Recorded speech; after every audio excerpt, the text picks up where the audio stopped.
வணக்கம். அன்பார்ந்த குரு ஜோதிட நேயர்களுக்கு உங்கள் ஜோதிடர் ஜே.எம்.எஸ். சந்திரமௌலியின் ஜோதிட பதிவு. இந்த பதிவில் நம்ம பார்க்க இருக்கிறது கும்ப லக்னம். கும்ப லக்னத்திற்கு 2025 சனிப்பெயர்ச்சியை பற்றிய ஒரு முன்னோட்ட பதிவு. மார்ச் 29, 2025 சனி மீனராசிக்கு இடம்பெயர்கிறார். இப்போ நம்ம லக்னத்தில் சனி இருந்துகிட்டு இருக்கார். இப்போ இதை விட பெட்டராக இருக்குமா, அல்லது இதுக்கு 2ஆம் இடத்துக்கு போறனால 2ஆம் இடத்தை பாதிக்குமா, இப்படி பல கேள்விகள் நம்மகிட்ட இருக்கு. அதுக்கு ஒரு முன்னோட்டமாக சனி பயிற்சின்னா என்ன, எப்படி வேலை செய்யுதுங்கிறத பார்ப்போம். இப்போ சனி கிரகம் ஒரு துக்க கிரகம், துக்ககாரகம் மற்றும் ஜீவனக்காரகன், ஆயுள்காரகன், பலவிதமான தண்டனைகளை தருபவன், கர்மத்தின் பலனை தருபவன் என்றெல்லாம் நம்ம சொல்றோம்.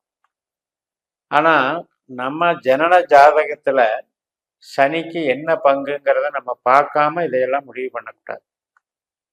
ஒருத்தருக்கு சனினாலேயே உத்தியோகம் அமையுது, சனினாலேயே பணம் வருது, சனினாலேயே தொழில் அமையுது அப்படின்னா அவர் தான், அவருடைய தசாபுத்தியில தான், அவர்னால தான் நமக்கு தொழிலே கிடைக்கும்.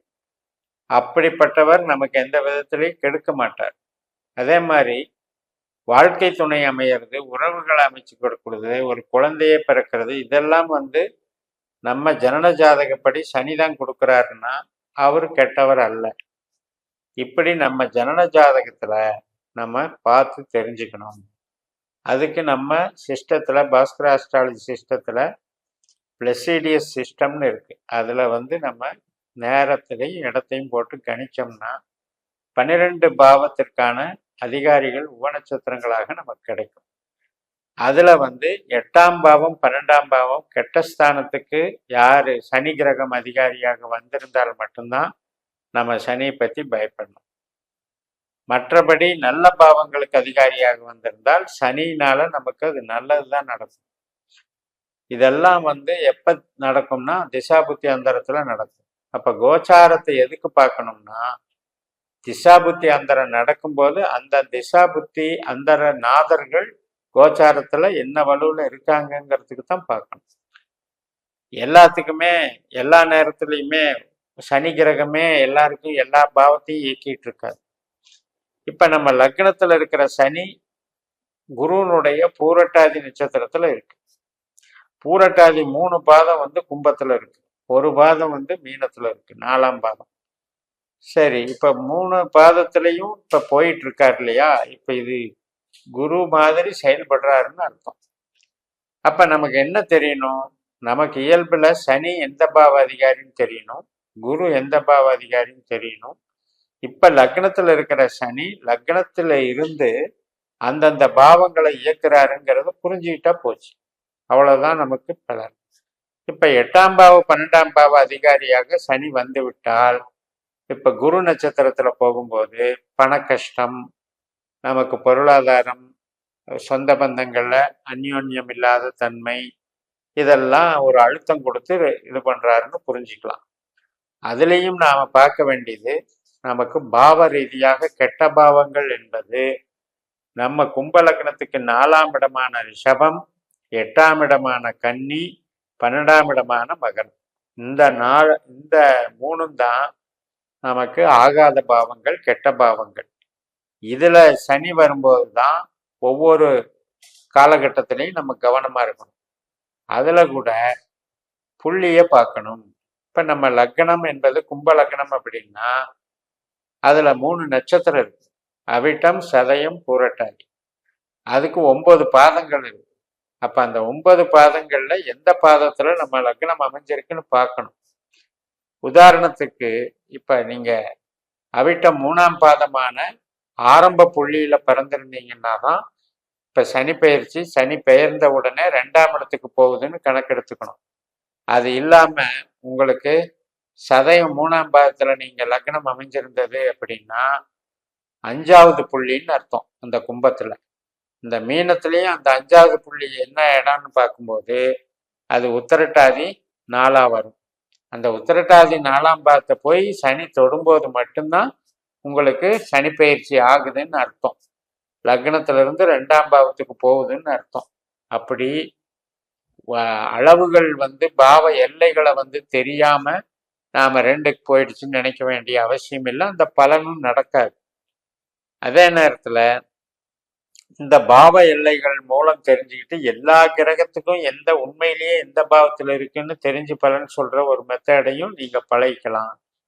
அதுபோக கோச்சாரத்துல நம்ம பார்க்க வேண்டியது என்னன்னா, சனியினுடைய திசையோ புத்தியோ அந்தரமோ சூட்சுமமோ நடந்தால்தான் அது வேலையை செய்யும். இப்ப நமக்கு குருவோட நட்சத்திரத்துல அவர் போறாரு அப்படின்னா, குரு நமக்கு 2ஆம் இடத்துக்கும் 11ஆம் இடத்துக்கும் அதிபதி. அவர் 4ல இருக்காரு.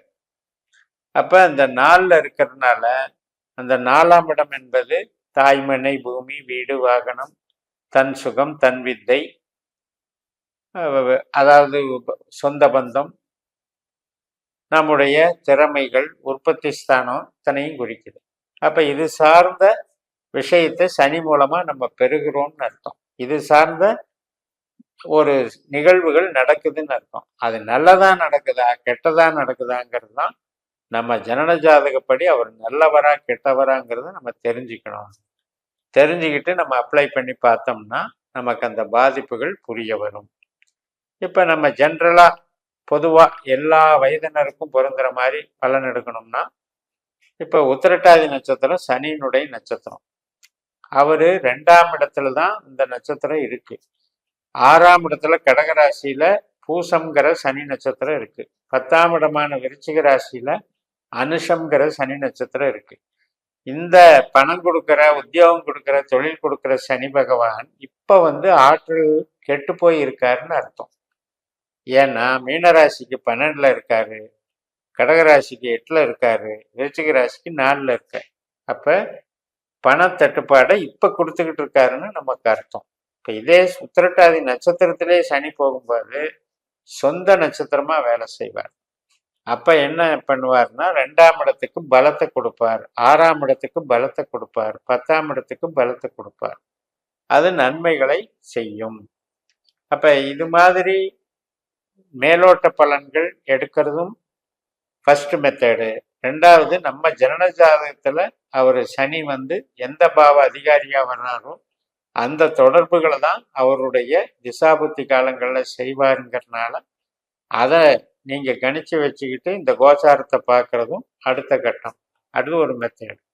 இப்படி பார்த்து தான் சனி பயிற்சியை இது பண்ணணும்.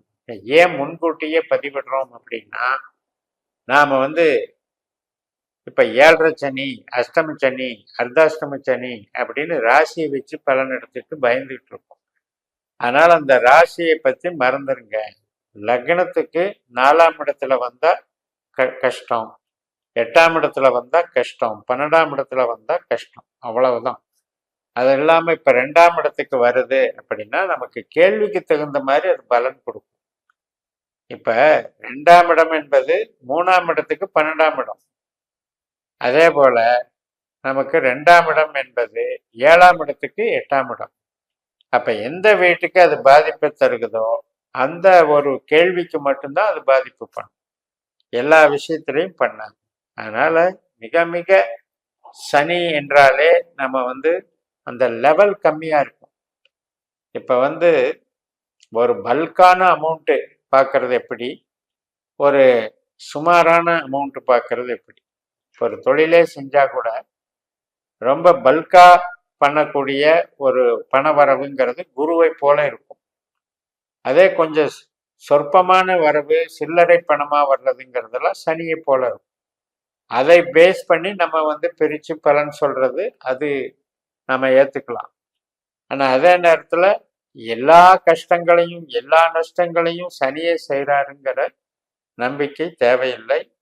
இது உங்களுக்கு உங்க ஜனன ஜாதகத்துல சீர்தூக்கி பார்த்து இந்த சிஸ்டத்தை ஃபாலோ பண்ணும்போது நல்லா புரியும்னு சொல்லி நிறைவு செய்கிறேன். இந்த சேனலை சப்ஸ்கிரைப் பண்ணி ஷேர் பண்ணுங்க.